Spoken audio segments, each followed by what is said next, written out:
Being in a grunt company or battalion, there was a lot of odd stuff that happened. Walked out one day, I was on duty, and there were guys on the roof with a hose, and they were all shotgunning beers out of out of the hose.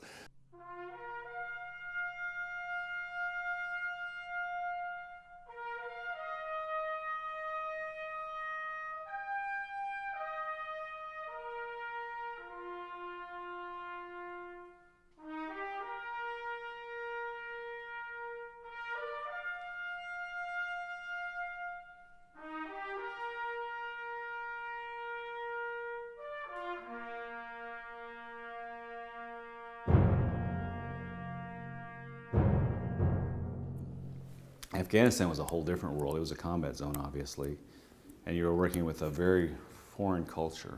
The Afghan culture is different than any other culture in the world. Every valley is different, and every valley has its own tribe. So what you may know in this valley is totally different what you'll see in the next valley over. And they really don't function as a country. They function more as tribal leaders, and they have groups.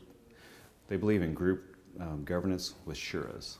So when we were over there, the Taliban had been kicked out, and our job was to make sure the Taliban stayed out, which is a never-ending battle. So during the day, we'd have peace. At night, the Taliban would move in, so we were trying to stop that. The literacy rate in Afghanistan is about 2/3 to 3/4 literate, getting better all the time. In order to be an officer, you must be literate. They want their NCOs to be literate, but they're not all.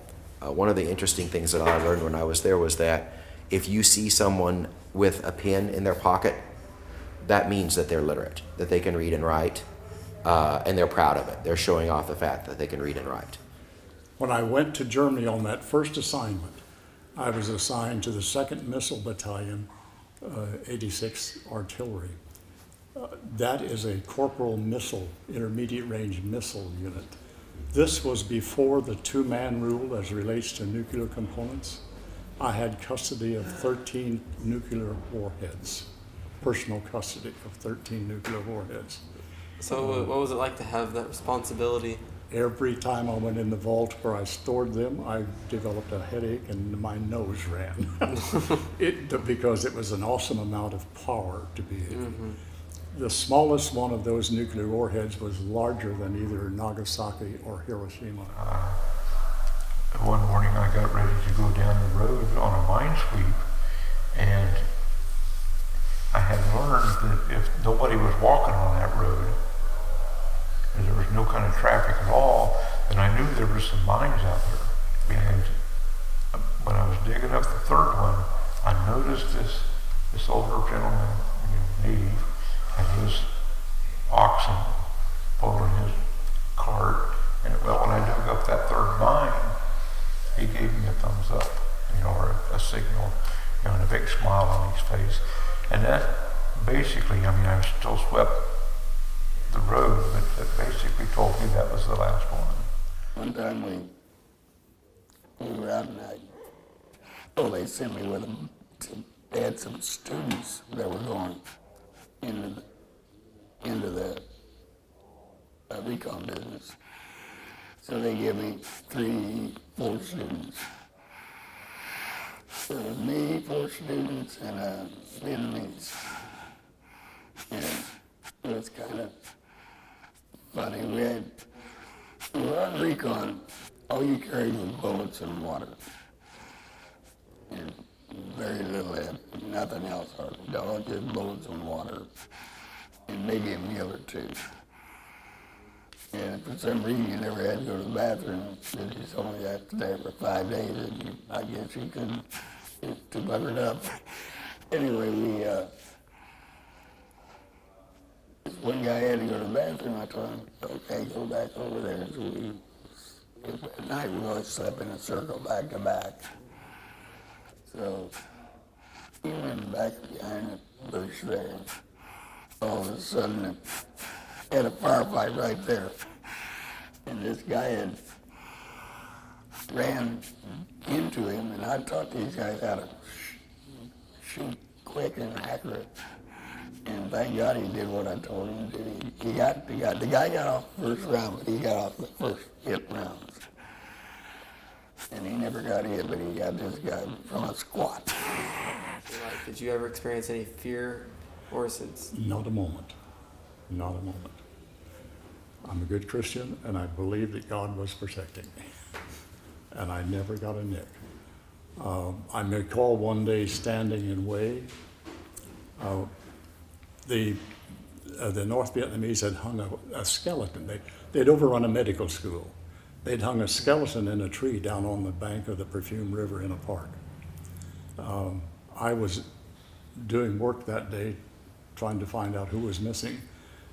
There were two men with me. We saw that skeleton, and our first impulse was, what's that? Let's go down and explore that. We started down and didn't.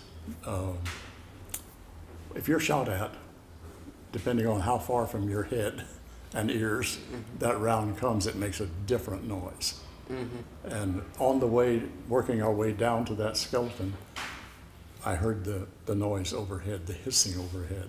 A machine gunner down there and we found out that was a trap. People had been killed by going down to explore that skeleton. And so I asked the two guys with me, did you hear that? And they said, yes. What was it? And I said, it's a machine gun firing over your head. There's a machine gunner sitting down there somewhere, lowering the elevation, one click at a time, until he brings it down and hits us. Let's depart. And so we got behind a stone wall and left. But I was never concerned that been shot at a lot of times, but never concerned about it. Like, were you ever afraid that there was going to be something that stopped peace? Yeah, a couple times. I was in Germany when the Berlin Wall came down.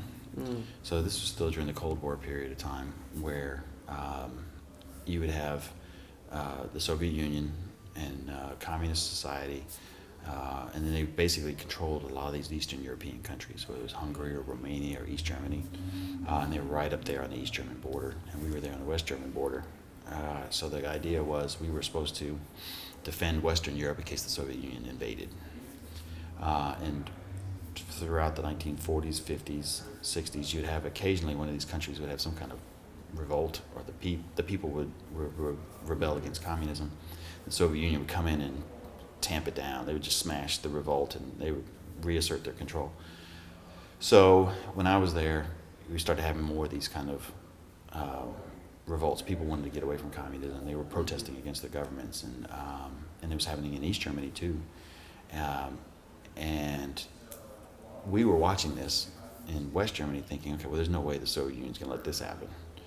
And if they let that in, and they're going to come in with their tanks, and they're going to smash this kind of protest movement, and that's going to create a lot of tension. And when you have a lot of tension, you got their tanks and our tanks really close together, something might happen. So it's a very high tension kind of time period. And then all of a sudden the Berlin Wall opens up, and they let people out, and and we were just shocked. We just thought, well, there's no way they're going to let that happen, and they let it happen. We were very lucky. I was assigned to 4th Brigade of the 82nd Airborne, and we were responsible to partner with the 205th Afghan Corps. So we all broke into small teams and embedded ourselves throughout their entire corps. And then our group worked with the generals and the colonels and the senior staff and the sergeant majors and those leaders. And so we would travel all over to check on the combat posts and to check on the other bases and to lead their battle plans. We had one major battle as we were pushing into Harmon province that we made sure that they knew how to plan and they worked with, and the Marines helped the Corps, which was the 207th Corps in Harmon, helped them do their mission, so we all worked together. We were very lucky. We had our sister units had many more firefights and casualties than we did because their mission was more direct fire, but we were very lucky. We had only, I personally only experienced one major combat attack, and it was the classic IEDs and small arms, and then we didn't lose anybody, so we were very blessed. So. We got dropped off at the village of Gerfont one time, and it was like 30 kilometers away. Our helicopter came and picked us up. It was like 30 clicks out, and they dropped us off. And when we got to this village, they thought they hadn't seen American soldiers yet. Like, they didn't even know that Afghanistan was in war with it, like that the Taliban were fighting the Americans. And they thought we were Russians when we showed up, and it was kind of crazy. Like, the last time that they'd seen outside people were the Russians in the 70s. So when the helicopters were supposed to come pick us up, this sandstorm moved in. And so they said, well, we're not going to stay the night out here, so we're going to walk back. So like 30 kilometers, we're walking back in the middle of the night, and, you know, we're walking through the valley, and every dog in the valley is barking. We start picking up radio chatter that, like, the Taliban are looking for us, and they're shooting up flares on the other side of the valley. They don't know where we are. They just know that we're walking somewhere in the dark, you know. I'll tell you, the best thing about being an American over there was having night vision. Like, you know, being able to own the night kind of changes the game. But these guys over here shooting up flares on the other side of the valley looking for us, not even in the right direction, but we made it back to base that night, some 12, 13 hours later. It was a long walk, but, you know, and it was all just because of a sandstorm. So they couldn't fly because the sand over there is just like such a fine powder. It's almost like a moon dust that it would get sucked up in the engines of the helicopters, and it would just destroy them. So when air went red, it meant you were walking.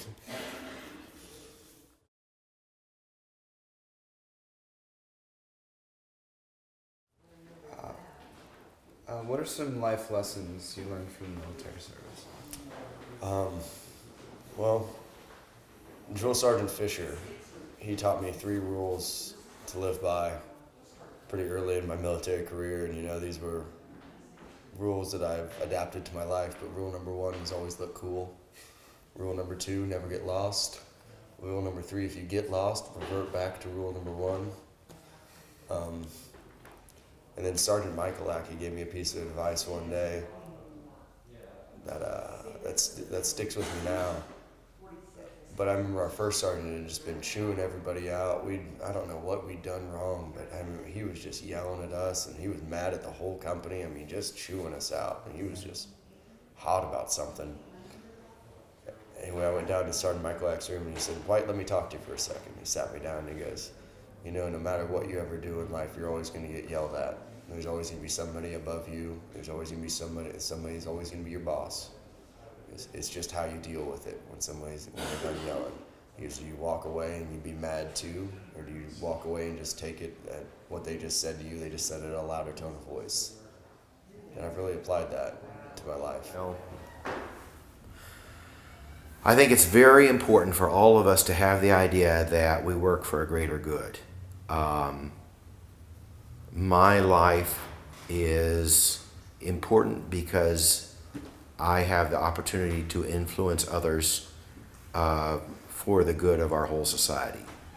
I think it's very, very important that all of us understand that we need to spend our lives to make our communities better.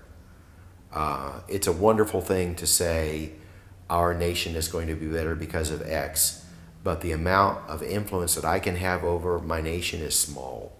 The amount of influence that I have here in Emporia is large. I think most people in the military do not want to go to war. They don't want to. There's always the occasional crazy guy, but most people don't want to. And I found it interesting over the last 10 or 15 years. You know, first we start doing more with Afghanistan, and you send people into Iraq, and you listen to people talk about it, about, hey, we need to go in there, we need to go kick some butt, we need to go do, you know, they're very aggressive about what they want to do.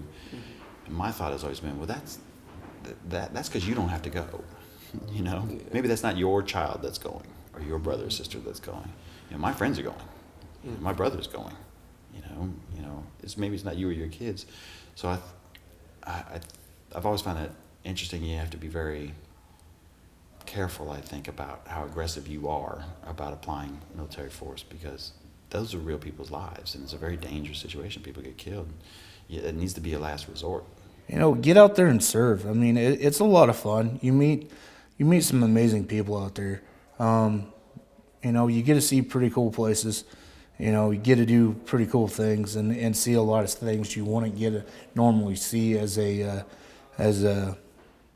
civilian. So I'm disappointed in how few people nowadays volunteer for the military. It's less than 1%. And I would encourage people to serve. And if they can't serve in the military for whatever reason, to serve somehow their communities. I think what the Boy Scouts teach is a fantastic example of how to serve, and I wish more people would do Girl Scouts, Boy Scouts, military, Peace Corps, church volunteering, because that's what keeps our country functioning and one of the best in the world. C-O-U-N-T-R-Y. C-O-U-N-T-R-Y.